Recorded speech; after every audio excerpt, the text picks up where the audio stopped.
Hi, thanks for watching. Today we're going to be looking at The Pull of the Stars by Irish-Canadian author Emma Donaghue.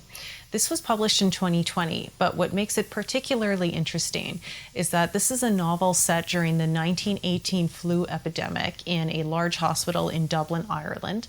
And Donaghue researched and wrote it long before the COVID-19 pandemic started raging around the world. If you're familiar with Donaghue's blockbuster hit Room, which was later made into a Hollywood movie starring Brie Larson, you will not be surprised by her storytelling powers. However, you will be surprised by the fact that this woman who had no idea COVID was going to hit and hadn't lived through it so captures the aura of fear and unknowing that comes with living through a large pandemic.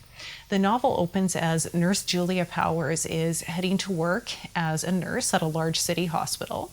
And she's on the streetcar where people are huddled, looking warily at each other, wincing whenever someone coughs or sneezes, and dropping their streetcar fare into a cup of antiseptic to make sure that germs aren't transferred.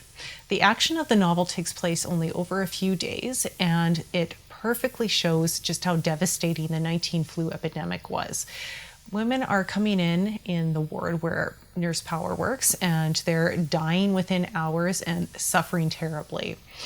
Now, this novel is more about Nurse Powers and her own self-realization than the flu epidemic, but it overshadows the action as it's meant to. And she can't help but come to a realization about the importance of life and living through trying times when there's something larger that's forcing you to act.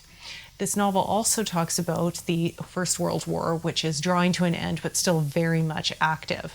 It's really relevant today, and again, it shows Donaghue's extraordinary storytelling power.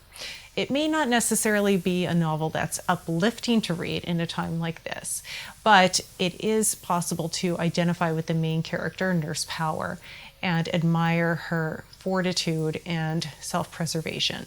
It is a very sad read, and I'm not giving away very many plot details because it's one of those novels that's tough to talk about the plot. The action takes place only over the course of a few days, but during those few days, there's love, life, rebirth, death, and renewal. Enjoy.